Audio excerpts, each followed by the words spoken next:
Salón, amadas, esta tarde nos toca estudiar la parashá última del libro de Shemot y con ella concluimos ya todas las parashás que vienen hablando del tabernáculo, de su construcción, ofrendas, todo este tema, y acabamos ya con ella con la instauración del Mishkan en medio de Israel.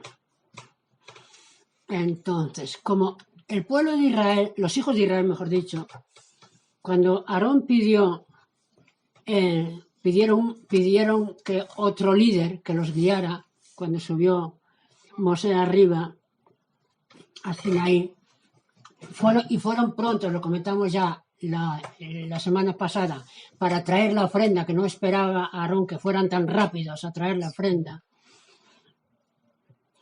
Y vino luego el juicio del Eterno. Mosé subió arriba a Sinaí a pedir clemencia, perdón por el pueblo, porque Jasén le dijo que su presencia se apartaría de ellos. Y Mosé dice que le dijo, bueno, pues si tú te apartas Digamos que Mosé, cuando le dijo a Jasén que se iba a apartar del pueblo, dice que Mosé también cogió su tienda y se fue. Y dice Jasén, ¿por qué te has ido, Mosé? Dice, bueno es, si el dueño, mi amo, mi señor se aparta, pues yo voy donde está mi señor, ¿no?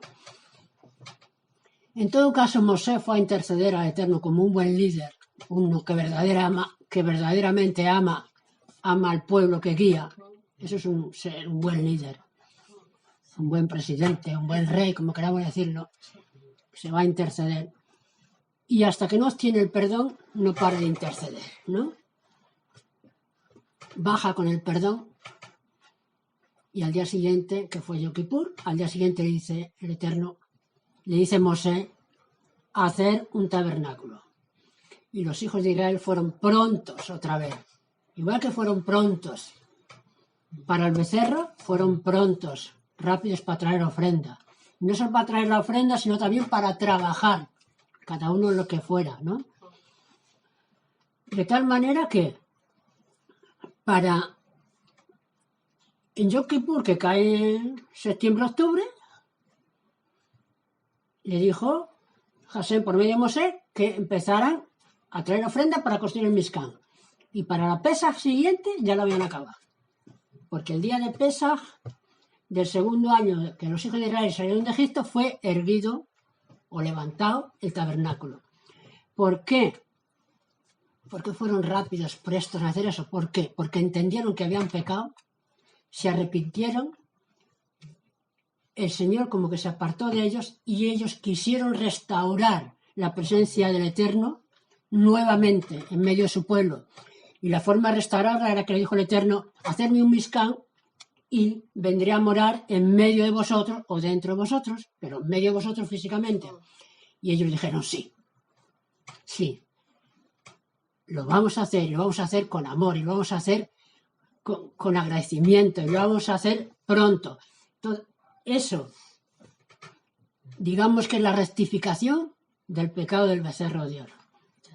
Porque Jasén vino otra vez a morar en medio de su pueblo y siguieron para adelante. Entonces, esta última parashá de Sukkot nos habla de ese tema, ¿no? Como cuenta las cuentas del tabernáculo de Mosé, por orden de Mosé contó todo, por medio de Itamar, hijo de Aarón y el Cohen, por Besaleel, hijo de Ur, también de la tribu de Judá, hizo todo lo que le había ordenado el Eterno a Mosé. Con él estuvo Eliab, hijo de Amisahar, de la tribu de Dan, tallador, artesano y bordador de lana celeste, lana púrpura, lana carmesí y lino. Los descendientes de Eliab los vemos luego en la construcción del primer templo de Salomón, que aparece en Segunda de Crónicas 2, 13 y 14, ahí aparecen los descendientes, o sea que eran familias de artesanos, así como los hijos, como Bezalel no era esa familia, pertenecía a la familia real, por eso luego no aparecen en el primer templo. Pero estas personas descendientes de Eliab eran trabajadores, digamos, de la tribu de Dan. Entonces siguió ese legado de padres a hijos que siguen el judaísmo. Y aparece luego en el segundo templo, en el primer templo con Salomón. Esta descendencia, trabajando para el templo, con sabiduría, con entendimiento y con todo ello. ¿Qué más iba a decir? Una cosa que también escribí aquí muy interesante es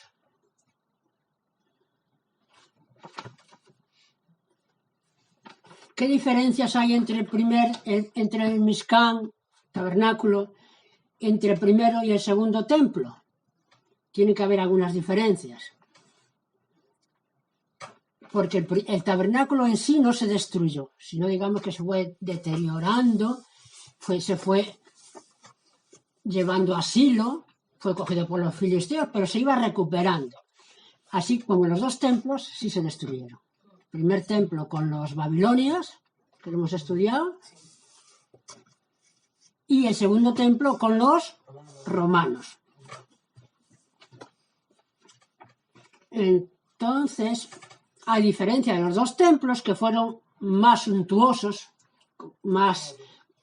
con más riqueza, más amplios, el Mishkan fue bastante más pobre. Era una tienda de campaña, ¿no?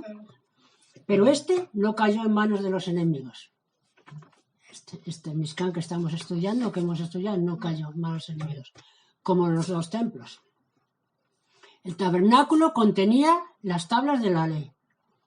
La presencia del Eterno estaba allí en las tablas. Fue edificado por orden de Mosé, el líder Jasén, de aquella generación que Jasén lo dijo. Se confió a los levitas que hemos dicho aquí, el trabajo.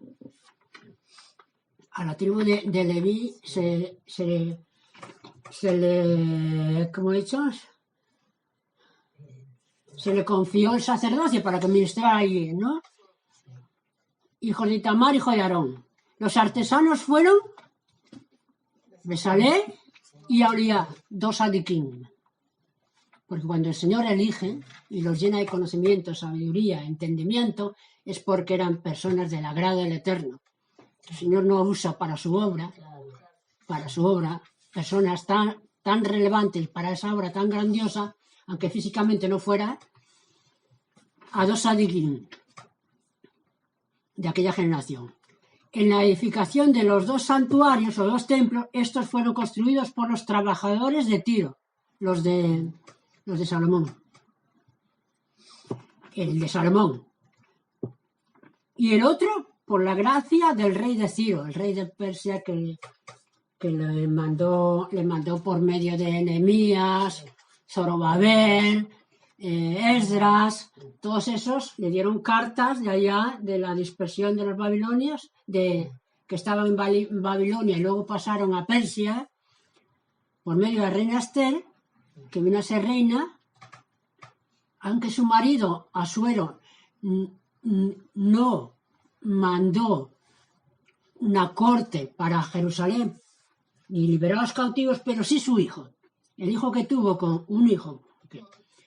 que tuvo con su marido Asuero, sí, ella repercutió para que enviara cartas para que el templo fuera reedificado con bienes y todo. Entonces, y lo otro por la gracia de Ciro, rey de Persia, y con la ausencia de las tablas de la ley. El segundo templo ya no tenía las tablas de la ley. Ya no había, ya se había perdido el arca en el segundo templo, ya el arca no aparece. Ya con los babilonios y todo eso se destruyó. Así como la Shejina, el segundo templo, pues ya no se ve como cuando se inaugura el tabernáculo, que cuando encienden el primer holocausto desciende el fuego, no encienden, sino que ese fuego, así pasa con el rey Salomón, dice que la gloria de Jasén lo llenaba todo, no podían entrar en los dos casos. Así en el segundo templo ya no hubo ya había otro problema. Fuera la venida de los cautivos ya no era lo mismo. Ahí hicieron algo, lo que pudieron, pero no llevaba el esplendor, ni la gloria, ni la mano. En segundo templo también, luego Roma metió partes, entró parte Herodes, todas esas cosas que ya la presencia del Eterno estaba como un poquito para allá. Prueba eso que también ya se destruyó por los romanos, lo araron, primero le prendieron fuego y luego araron, o sea, para que no quedara nada, ¿no? Esa es la diferencia, digamos, con el Mishkan, que el Mishkan fue dirigido todo por orden del cielo, conforme al diseño que te muestra en el monte. Y luego dicen, ahí estamos viendo la importancia de obedecer, ¿no? Y de que Jasén dirija todo a través del siervo fiel, que supervisa el trabajo. Vamos a ver.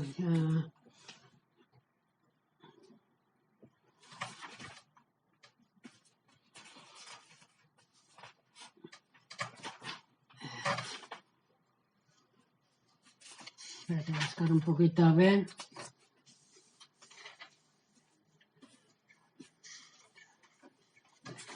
Dicen que mientras los hijos de Israel estaban trabajando para el templo, no vemos a Moisés que trabajara para el Mishkan, para el templo, no para el Mishkan, para el tabernáculo. No vemos a Moisés en ninguna obra para el Mishkan. Y dicen, ¿qué hacía Moisés? Pero luego vemos que cuando el Eterno dice que consagre a sus hijos, a los nuevos sacerdotes, como que ya estaban preparados. No le tuvo que hacer el todo. Pero dice que quizás en ese tiempo Moisés se dedicó a preparar a los futuros sacerdotes. Eso entre comillas, aunque la Torá no lo dice. Por otra parte, al no trabajar nada en el Mishkan, el tabernáculo, en la obra, dice que cuando llegó el primer día del mes de Aviv, entonces, unos días antes, quisieron montarlo, le trajeron todos los utensilios a Mosé. Mosé observó, o sea que estuvo mirando todo y vio que estaba correcto. Pero antes da a entender, según no sé dónde está el texto, que dice, y trajeron los israelitas trajeron a Aarón, después de hacer la túnica y todo. A ver. Aquí está, vamos al 40:17. Y fue en el primer mes del segundo año, en el primero del mes, o sea, la noche, el día de la redención, a los 2 años, que fue erigido el tabernáculo. Y lo hizo erigir Mosé el tabernáculo. O sea que al final, el que erigió el tabernáculo fue Mosé. Para eso, dice que los israelitas, eso es un decir, ¿no?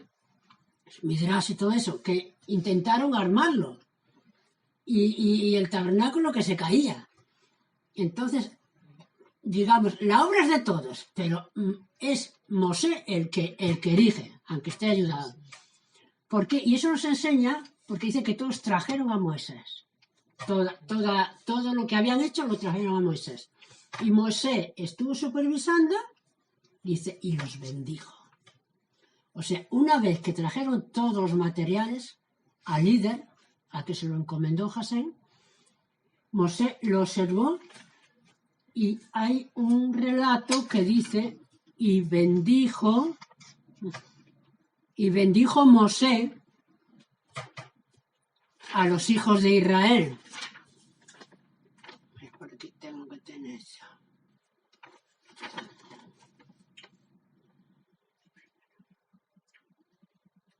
A ver, aquí está. En el 39:43. ¿Lee, Hanna?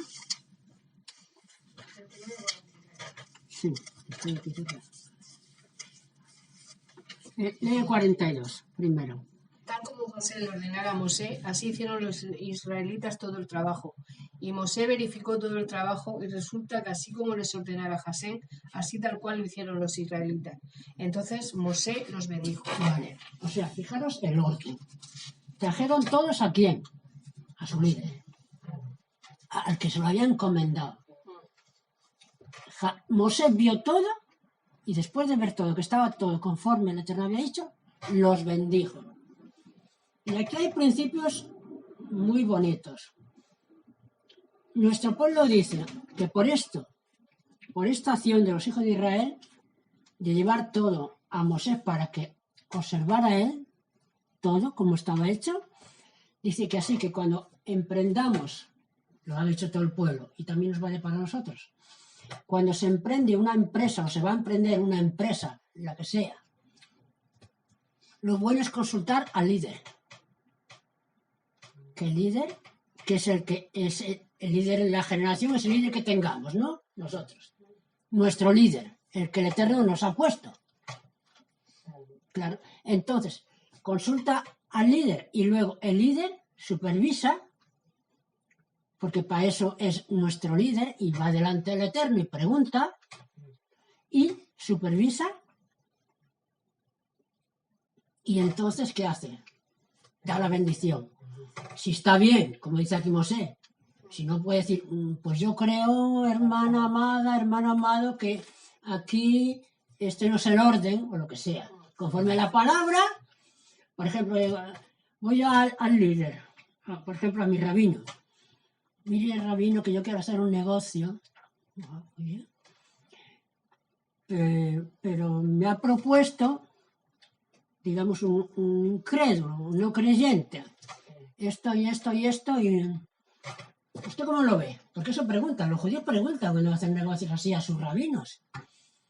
Y entonces el rabino te dirá, pues sí, te dirá, pues no, pues que no lo ve, que no está de acuerdo con la Torá, es incrédulo, es veraz, responsable, en fin, muchas cosas.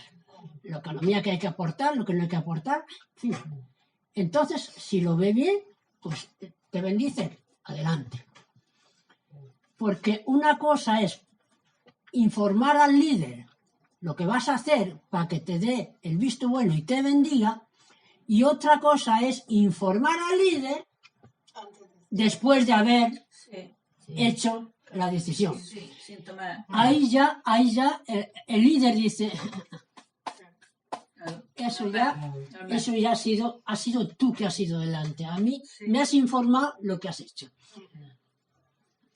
¿Cuál es la bendición que dice aquí? Entonces los bendijo Mosé a los hijos de Israel. Aunque no dice la bendición, nuestro sabio, según Deuteronomio, que luego él recapituliza todo, Mosé, dice que le dio 2 bendiciones. Y una fue cuando estaban todos allí delante, que sea la voluntad de Elohim, del juez, que su presencia descanse en la obra de vuestras manos, en el Mishkan que habéis traído, que sea la voluntad del Eterno, de Elohim, que descanse su presencia en el trabajo de vuestras manos, en el Mishkan. Y luego descansó. Y quiera el Eterno Elohim de vuestros padres haceros 1000 veces más numerosos. O sea, estas digamos que serían las bendiciones con las que los bendijo, porque aquí no nos da las bendiciones. Sigue leyendo.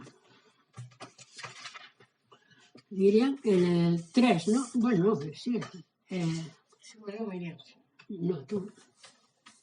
Hanna. En el 41. Sí. José habló a Mosé diciendo, el primer día del mes debes montar el tabernáculo, la tienda del encuentro, y coloca ahí el arca del testimonio y cubre el arca con una cortina divisoria. Ya está, mirad el orden. El día... El arca, o sea, la tienda de reunión la primera, y mete el arca y le pones el parojé que era la separación del lugar santo al lugar santísimo. Mira, introducirás que sí. Lleva mesa y prepárala. Y lleva también allí la menorá. Y enciende las luminarias. Mira, fíjate, todo va haciéndolo, empezado y terminado. El arca y el velo. Una cosa determinada. Ahora delante, la mesa y dispondrá su orden. Quiere decir, pon los panes y pon todo allí. Y el candelabro y lo enciendes. Terminado también. Mira qué bonito, no es dejar las cosas medias. El Señor va diciendo todo. Qué hermoso es mi Padre que está en los cielos. Sigue. Coloca el altar de oro para incienso frente al arca del testimonio y emplaza la cortina de la entrada del tabernáculo. La otra separación. Sí. Colocas la otra parte y la cortina. Otra obra terminada. Sigue. Y coloca el altar de los sacrificios delante de la entrada del Mishkan, de la tienda del encuentro. Coloca la pileta de cobre entre la tienda de reunión y el altar y llénala de agua. Ahí está. Coloca la pileta. Bueno, la pileta, sí, el kior, que sería en hebreo, el kior, que estaba hecho con los espejos de las mujeres. Sí. Esto también es muy importante, porque eso vosotros ya lo sabéis también, ¿no? Que Mosé le dijo al Eterno, ¿cómo voy a hacer yo el kior o la fuente de lavado de manos con los espejos de las mujeres que lo han usado para atraer a sus esposos, para relaciones sexuales? Y dice Hassan, sí, para mí son muy queridos los espejos, porque con ellos fue usados, no usados por pecado inmoral, sino fueron usados para traer una atracción, para que hubiera sexo en santidad con sus esposos, no para la calle, no para los de fuera, sino para sus esposos, para ellas trabajar, para traer descendencia a los hijos de Israel que estaban apagando. Entonces, eso le agradó al Eterno. Y los sacerdotes iban al altar de sacrificio. Si todo es importante en el Mishkan, el altar de sacrificio también es muy grande.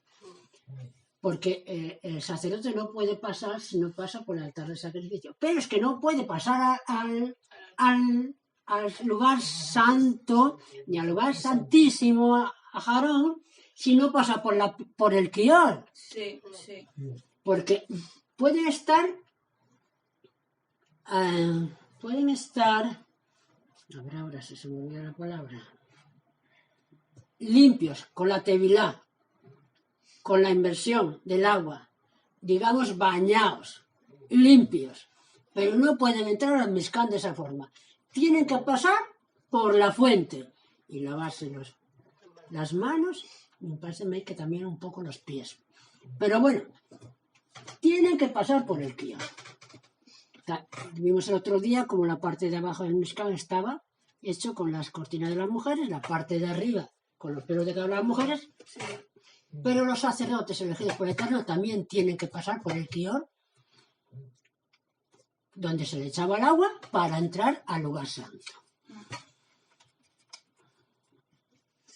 Eso nos enseña también mucho a las mujeres, ¿no? Sí. Está en el patio alrededor del tabernáculo y coloca la cortina de la entrada del patio. Luego toma aceite de la unción y derrámalo sobre el tabernáculo y todo lo que hay en él. Conságralo con todos sus accesorios y será sagrado. Derrama también aceite de unción sobre el altar de los sacrificios, con todos sus accesorios, y santifica el altar, y el altar será sumamente sagrado. Derrama aceite de unción sobre la pileta y su base y santifícala. Acerca de Aarón y sus hijos. Acercarás, ¿no? Acerca a Aarón y a sus hijos al patio de la tienda del encuentro y sumérgelos en agua. En la misma, bueno. La misma, sí. Luego viste a Aarón con las vestimentas sagradas y úngelo, conságralo como sacerdote para mí. Acerca a sus hijos y vístelos con las túnicas. Úngelos tal como ungiste a su padre, para que oficien para mí. Y así debe ser, que su consagración sea para un sacerdocio eterno, en todas las generaciones. Y Mosé hizo todo tal cual le ordenara Jasén, y así lo hizo él. Entonces, una vez ungido todo el tabernáculo y se quedara santificado, enseguida le dice acerca a Aarón y a sus hijos, que los voy a elevar para un nuevo ministerio, para ellos, ¿no? Por tanto, que dice que ya Mosé los había preparado un poquito. Entonces, ¿quién fue el primer, digamos, sacerdote que ofició en el Mishkan? ¿Quién fue el primero? ¿No? Mosé. Claro, el que hizo. Fue el primero, claro. Entendiéndolo bien. Sí, Ahora, 8 días nada más, ¿eh? El tiempo en que era levantaos y nombrar a los sacerdotes. Sí. El primer sumo sacerdote y los primeros sacerdotes los ungió Mosé, que es el que hizo los sacrificios por el pecado. Más adelante todo eso está puesto en Levítico. Entonces Mosé inauguró el Mishkan como sumo sacerdote, entre comillas, porque fue el primero. La unción de los sacerdotes, los levitas, ya no serían más ungidos, porque pasaban por herencia de padre a hijo. El sumo sacerdote sí, aunque fuera por herencia, era ungido siempre que había un sumo sacerdote, era ungido. Es por eso que Yeshua dice, y lo ungió Jasén. El sumo sacerdote lo ungió Moisés aquí, en Aarón, pero a Yeshua Masías, proféticamente, que será el sumo sacerdote del tabernáculo que está arriba, que bajará cuando él venga a reinar, lo ungió Jasén como sumo sacerdote, ¿según qué? Según el orden de Melquisedec. Y aunque diga aquí unción perpetua para sus generaciones, está hablando de esta edad presente. Los sumos sacerdotes y los sacerdotes, los Coán, el Cohen Gadol y los Coanim vendrán de la línea de Aarón. Pero en los 6.000 años, en el tiempo estará presente, que son cuando venga la edad mesiánica, ya no se estará presente. Por lo tanto, decir que para siempre, no, es para esta edad. Cuando venga la otra edad, el milenio, habrá otro sumo sacerdote y otros Coanim, porque ya no son de la descendencia de Leví, sino que serán descendiente de uno que no tiene genealogía, ni principio de días, ni fin de días, sin padre, sin madre, sin genealogía, según la orden de Melquisedec, ¿no?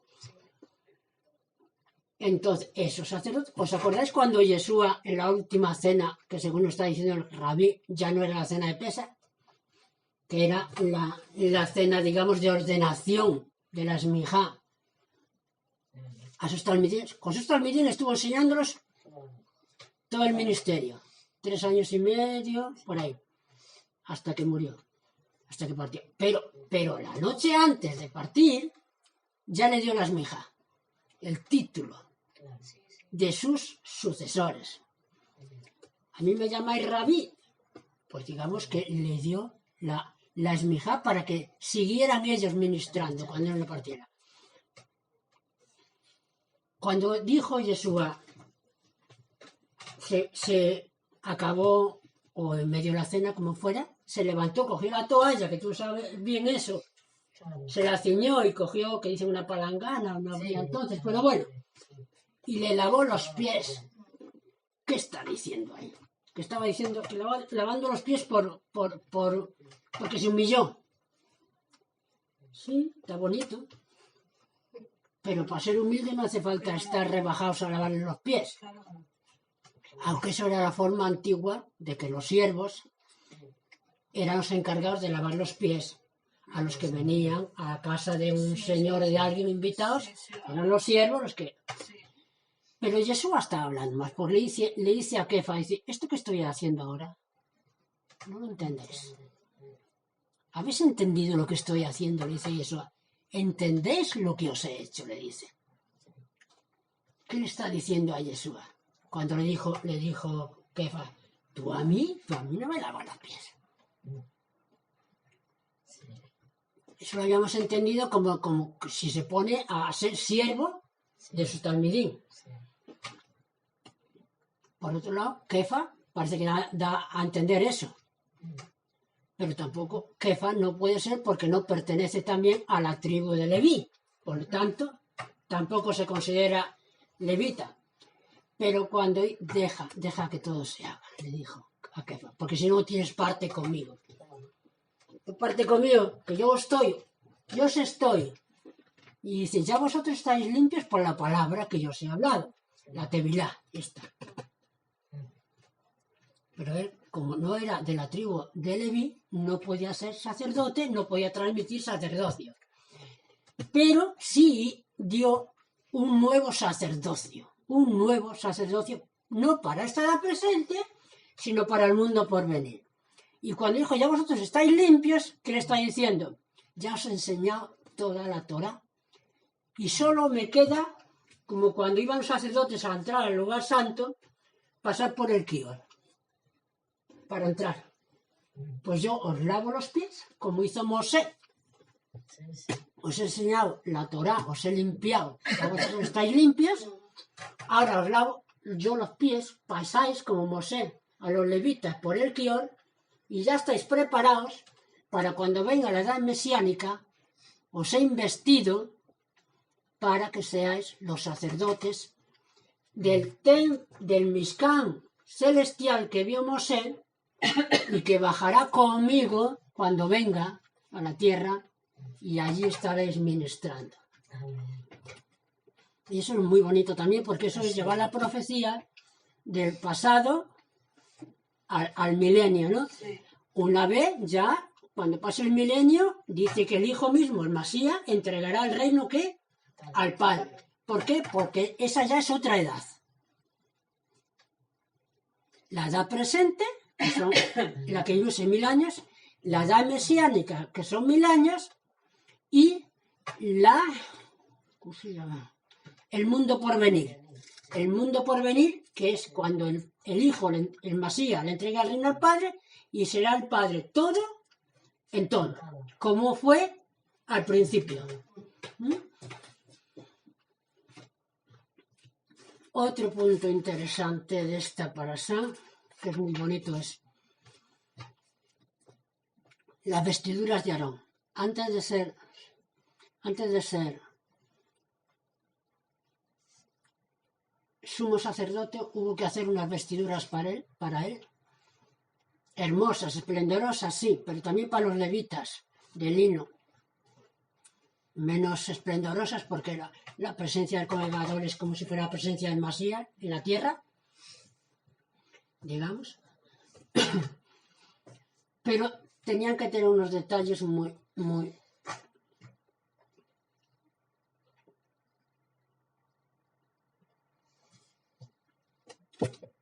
hermosos y diferentes. Porque al Cohen Gadol no se le podía ver ni los tobillos. Se tenía que poner unos cancioncillos largos hasta los tobillos. Para subir, a encender la menorá, no podía subir por escalera para que no se le viera. Una rampa. Tiene que ser una rampa. Todo un decoro y un recato tremendo. Entonces, si para entrar al Mishkan, al tabernáculo, tenía que llevar ese recato, y Rashi nos dice que nosotros somos el templo de Dios en la tierra, el Mishkan, nosotros, ¿cómo tenemos nosotros que vestir?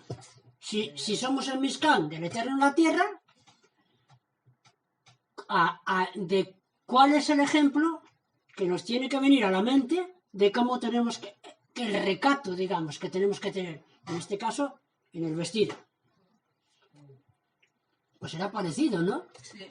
Porque si mismo mora la presencia de Hashem y este cuerpo es el templo donde mora la presencia de Hashem, cómo tiene que ir vestido nuestro cuerpo para agradar al Eterno.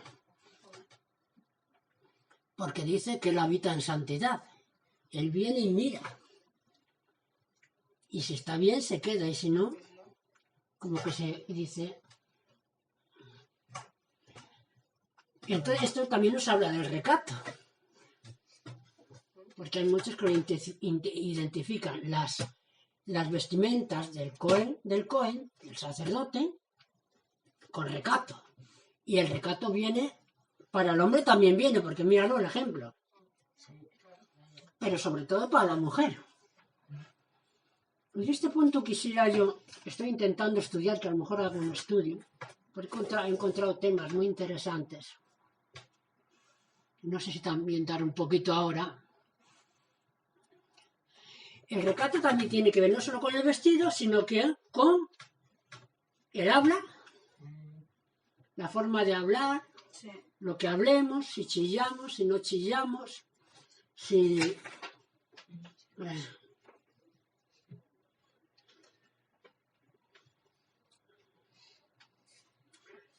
Voy a dar un poquito aquí. El recato en la vestimenta rechaza, por un lado, todo tipo de ropa llamativa que provoque la atención de las personas. Pero por otra parte, le otorga a la ropa la función elemental de cubrir el cuerpo. O sea,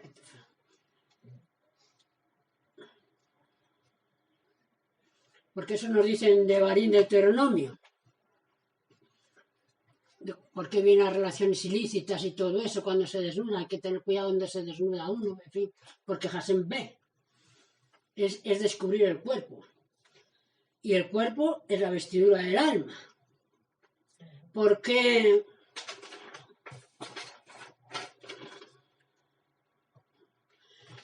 dice en Bereshit 2 que Adán, el primer hombre, y Java no tenían ropas. Y estaban los dos desnudos y no se avergonzaban, ¿no? Solo después del pecado fue necesaria la ropa, sí, los vestidos, para cubrir el cuerpo. Y se abrieron los ojos de ambos y supieron que estaban desnudos. ¿Cuándo? Cuando pecaron. Sí. Cuando pecaron. A partir de ese instante, el cuerpo representa la debilidad del alma. Porque, un momentito. ¿Por qué se dieron cuenta que estaban desnudos? Pues tiene que presentar ante Hashem, ¿no? Si dice que el Eterno a los 6 días había creado todo, pues el Yetzer Hará ya estaba creado, ya estaba en el hombre. Sí. Pero no estaba activado. Estaba en el hombre, sí, estaba ya creado, sí, el bien y el mal, el instinto, sí, sí. Yetzer Hará y Yetzer Hatod. Pero el Yetzer Hatod estaba trabajando ya y el Yetzer Hará estaba... No había salido a flor de piel todavía. Como dormido. Es, por ejemplo, como esta casa. Tiene la instalación de la... Este comedor tiene la instalación de la luz, la bombilla y todo. Pero hasta que no venga la hermana Hanna y le dé el botón, no se enciende la luz. Pues eso es lo que le pasó a Yetzer Hará, que cuando el hombre pecó, se activó. Se conectó.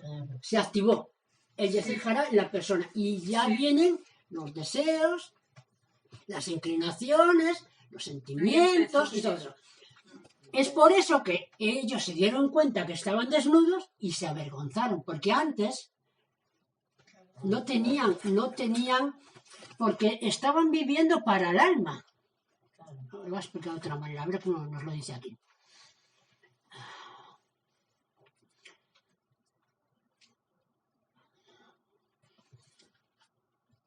Entonces, hemos dicho que a partir de ese instante el cuerpo representa la debilidad del alma. Por intermedio de la ropa que lo cubre, tomamos conciencia de la superioridad del alma. El cuerpo lo tapamos.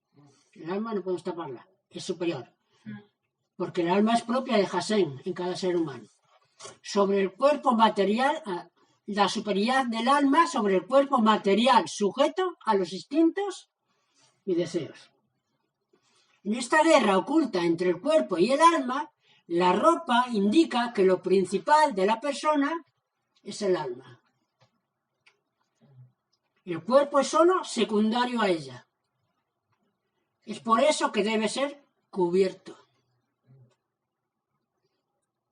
El hecho de que por el que Adán y Java no tenían ropas antes del pecado se debía a que en aquel momento no estaban identificados con su cuerpo, sino con su alma. Era solo, estaban espiritualmente nada más. Su cuerpo ellos no lo veían, era comunión. Sí, No sé, sí, no, que eso era era como, muy como que no había secundario. cuerpo El físico. cuerpo era muy secundario, era su alma. Sí, sí, sí. Estaban en la eternidad. Solo después de la desobediencia, de la caída estrepitosa, en manos del instinto del mal,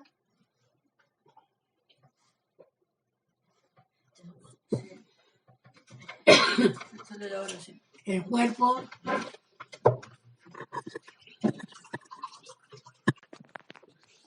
entonces el cuerpo es secundario al alma. Es por eso que debe ser cubierto. El hecho por el que Adán y Java no tenían ropas antes del pecado se debía a que en aquel momento no estaban identificados con su cuerpo, eso ya lo he leído, sino con su alma. Solo después de la desobediencia, de la caída estrepitosa en manos del instinto del mal, el cuerpo dejó de ser una cobertura suficiente para la persona. Adán y Java se identificaron en cierta medida ya con su cuerpo. Ya se activó. La otra parte. Se identificaban ya con su cuerpo. Antes del pecado era con su alma. Y se avergonzaron. ¿Por qué? Porque tenían que presentarse delante de Jasén Y se vieron desnudos los dos. y se vieron en esas condiciones. En ese instante recibieron el favor divino. ¿Qué hizo el Eterno? Ropas. Los vistió. Desde ese momento, la ropa, los vestidos pasaron a ser una característica humana que la distingue y la separa del resto de las criaturas del universo. Por ejemplo, los animales. Los animales no tienen problema. Como son, son. Sin embargo, la persona se tiene que cubrir. Los animales todo lo hacen por su naturaleza, su instinto. No ven pecado, ni ven maldad, ni ven nada. La persona ya, debido a su pecado, se tiene que cubrir. Hay más temas en este punto, pero el primer mensaje también aquí del recato en cuanto al templo nos lo da en las vestiduras sacerdotales.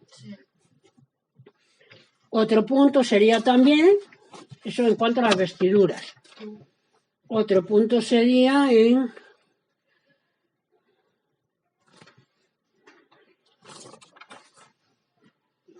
el recato de la persona se manifiesta también en los actos diarios y en su forma de hablar. No debe sobresalir en las actitudes llamando la atención de todos con gestos, con llamar la atención, el recato. ¿Os acordáis de Sara que estaba en la tienda aparte cuando vinieron los malajín y todo? Con prudencia. Y el Nuevo Testamento nos dice, parece que es en Tito, las ancianas enseñan a las jóvenes cómo tienen que comportarse. En recato, tanto de vestidos como de hablar, en este punto que estamos diciendo. Y también hay otra forma de recato que se manifiesta en su forma.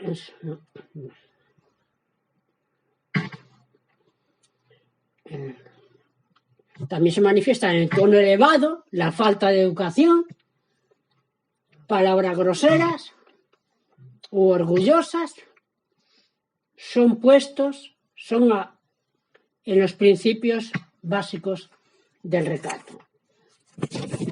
Que no solo recato es la forma de vestir, sino la forma de hablar, si chillas. No vamos por la calle algunas veces y se oyen algunas personas con una forma de hablar que antes no nos dábamos cuenta. Pero ahora vas a ciertos lugares. Y a veces van hablando con los móviles por la calle. Eso, Y se oye también muchísimo. La persona hablando piensa que se ve que no la escuchan a través del móvil. Y hablan muy alto, como si tuvieran un altavoz en la boca. Entonces, eso dice que también es falta de recato. Porque Está llamando la atención. Sí. Y la forma ya nos llama la atención, la forma ordinariez, el escándalo. hablar, Sí. escándalos, hacerse importantes, tener siempre la razón. No tener humildad. Sí. Bueno, eso en cuanto al recato, pero eso es para estudiarlo más. Pero como venía bien en este tema de las vestiduras de Mosé y de los sacerdotes, lo he introducido un poquito aquí para las mujeres, aunque esto es un tema mucho más largo. ¿Qué más aprendemos? Pues está, eso ya es otro tema.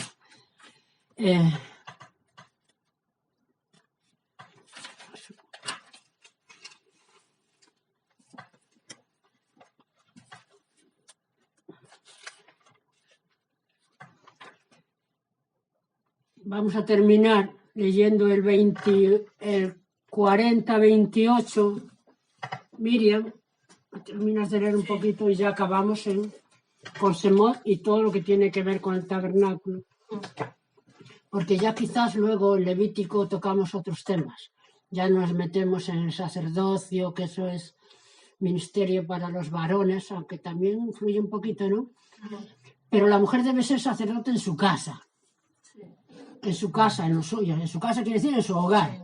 En su hogar, en los suyos. Entonces a lo mejor nos vamos a dedicar a todo este tema mejor y ya pues los hombres enseñarán cómo ministrar en la sinagoga, todos esos temas, y nosotros nos vamos a dedicar al hogar, a los nuestros.